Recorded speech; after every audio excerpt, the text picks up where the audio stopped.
Welcome to the Stephen Mansfield audio podcast.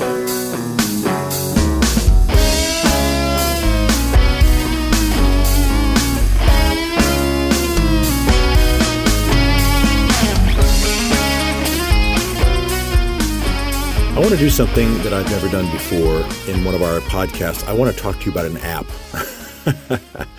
I'm talking about the kind of app that you use with iPhone or iPad or maybe Android.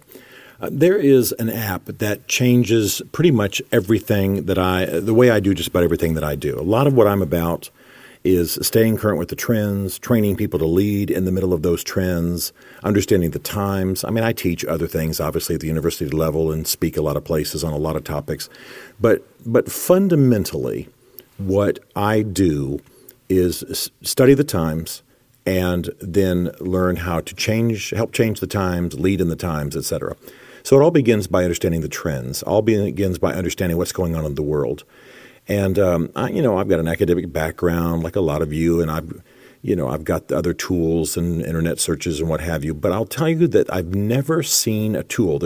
I guess I should make it personal. There's not really a tool that serves me or has changed what I do as much as an app called Zite, Z-I-T-E. And in fact, I'm so convinced it can help people, especially busy people, and non-specialists in certain fields to stay abreast of what's going on in those fields and others, that I want to talk about it today. Zite is what the technicians call an aggregator. Basically, what it does is it goes out and searches the internet for topics that you set.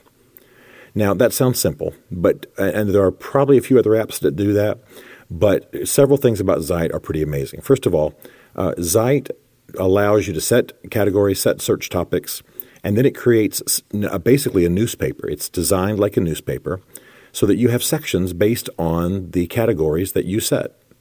So when I open my Zite, for example, there's a general section, kind of like, I think they even call it Your News, and it's based on just your general, it's sort of a compilation of general articles and current news things about, based loosely on the categories that you've set. And when you've read through that, then you go to a section of this newspaper, so to speak, which is the first section that you have set as a search category. So I have search categories like iPhone and iPad.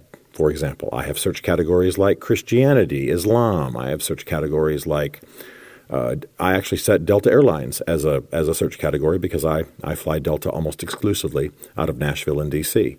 They're just the best airlines for the airports I happen to fly out of, and I'm put a lot of miles in the course of a year, so it's good to know what's going on with your airline. I have a search category of general travel. I used to live in Germany. I have a search category called Germany. I like to keep up with what's going on there. You can set a lot of search categories. Now, here's what's great about Zite, and it's why I recommend it so strongly. Because whereas you could have search categories in another app, or you could do the same kind of thing loosely with Google, in Zite you can do several things. First of all, you can fine-tune within a category. So let's say, for example, my category is Christianity. And yet what I really want to pay attention to is the persecuted church worldwide, persecuted Christians around the world, and maybe I even want to turn it towards First Amendment issues. Now, probably if I want to do First Amendment issues, I should just create a category called First Amendment or Constitution or Law. But anyway, here's how it works.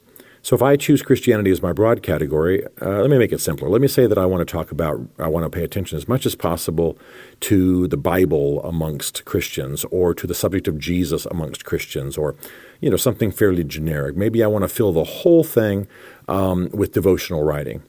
Well, when you're looking at your newspaper, you simply put your thumb on the particular article and push it up or down. Up if you want to see more stuff like that, down if you don't, down if you want to see less stuff like that. What happens then is you can turn a category thematically. So even though my broad category is Christianity, I can eventually morph this section of my online newspaper, so to speak, in terms of any topic that I want, devotional stuff. Or maybe I want to focus on youth in Christianity, or the millennials in Christianity. I can just simply say yes to articles that are close to that. I can say no to articles that are nowhere near it, and over time I begin to morph it in the direction I want to go. This is truly amazing. For example, you know from previous podcasts that I travel to and from and pay a lot of attention to what's going on with the Kurds. So I have a Kurdistan section. Well, there are certain themes within Kurdistan I'm interested in. Religion would be one of them, of course, given what I do. Certain personalities, friends I have over there, people in leadership, Masoud Barzani and et cetera. Abdul Öcalan, the imprisoned head of the PKK. I'm just interested in these things. And I go over there and sometimes visit with these people. So I can turn the section for that reason, for those themes. And now that sounds like, maybe you just have fun with it. Okay, I'm into biking, so I'll do biking or hiking or whatever. But there are topics that many of you who listen to this podcast need to monitor for your careers, to help out with certain social kinds of outreach. For example, you can have poverty as a category. I have a lot of friends who work in the cause of poverty. You can have race, African American leadership. I mean, there are tens, if not hundreds of thousands of categories that are preset, and then you just morph it. Well, the other thing is that every article, of course, comes from a certain publication. So you can actually create a category out of that publication. You can ask to see more from that particular publication. And if I'm reading an article, for example, about Kurdistan from the London Times, I can simply, at the bottom of that article, push the London Times button, because it will always be there since it's whatever the source of that article is. We'll always have the sources button at the bottom. I can simply push London Times and then search the London Times for more articles about Kurdistan. Well, for those of us, and I realize it's not everybody who listens to this podcast, but for those of us who need to stay up on trends, on events internationally, or frankly, just those of us who have interests, from scuba diving to vacations. I don't mind telling you, I have spa as one of my categories. I don't go to a lot of spas, but I like, knowing like what are the cool, if I'm going to be in Istanbul, what are the cool spas to go to, or what are the trends these days, or I don't know. I have categories on exercise. I have categories on urban living. I have categories on Celtic theology, all kinds of things I'm interested in. And I bet I have 30 or 40 categories. And basically when I open up Zite in the day, at the end of the day or whenever I want to, I'm looking at a newspaper that's designed around my interest, and it's very extensive.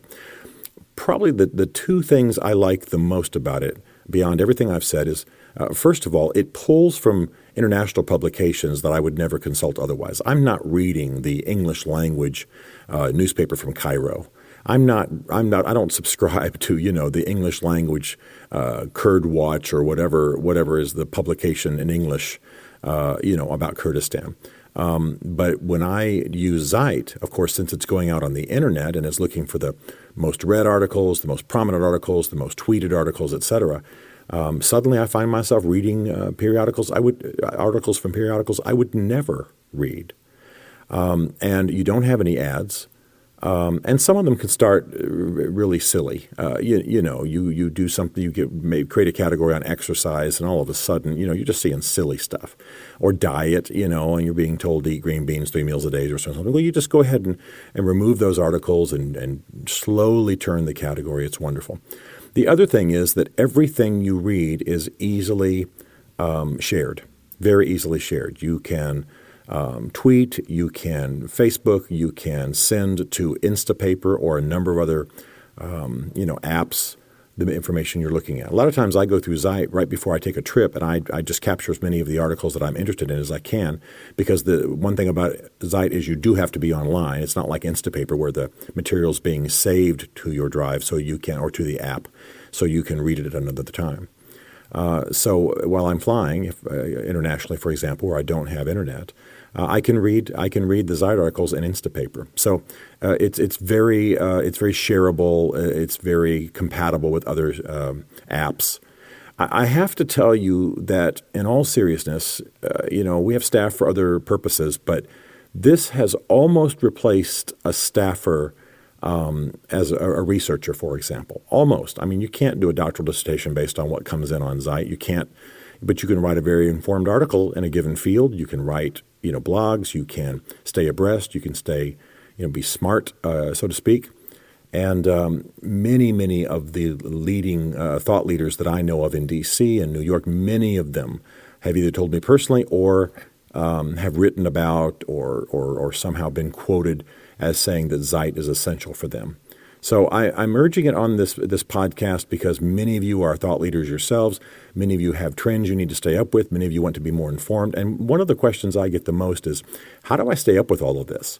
I mean, whatever academic background I might have, and I certainly don't have one of the, greatest, I didn't go to Harvard for 5 degrees or something, I just have a great academic background, but not certainly an elite level academic background. But even if I did, how do you stay current? I mean, this is not stuff you could have studied in school. This is stuff that happened last week. How do you know what's going on? How do you stay up? Well, this is how.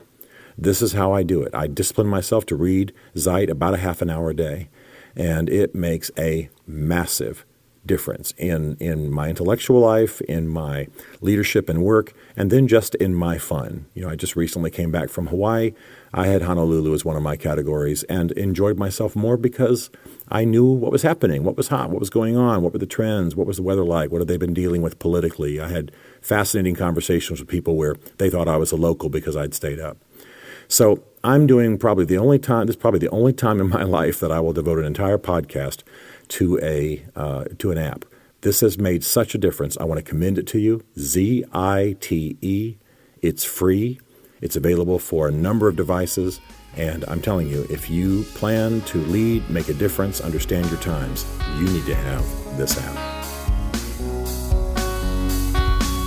Stephen Mansfield is a New York Times best-selling author, a popular speaker, a frequent faith and culture commentator on CNN, Fox, and the Huffington Post. His groundbreaking books on faith and society include The Faith of George W. Bush, The Faith of Barack Obama, The Search for God in Guinness, Lincoln's Battle with God, and Killing Jesus. You can learn more about Stephen at mansfieldgroup.com and connect with him on Facebook and on Twitter under the name Mansfield Writes. The Stephen Mansfield podcast is produced by Isaac Darnold, who also wrote, performed, and produced the Rockin' and Rollin' podcast theme song. This is a Chartwell Literary Group production.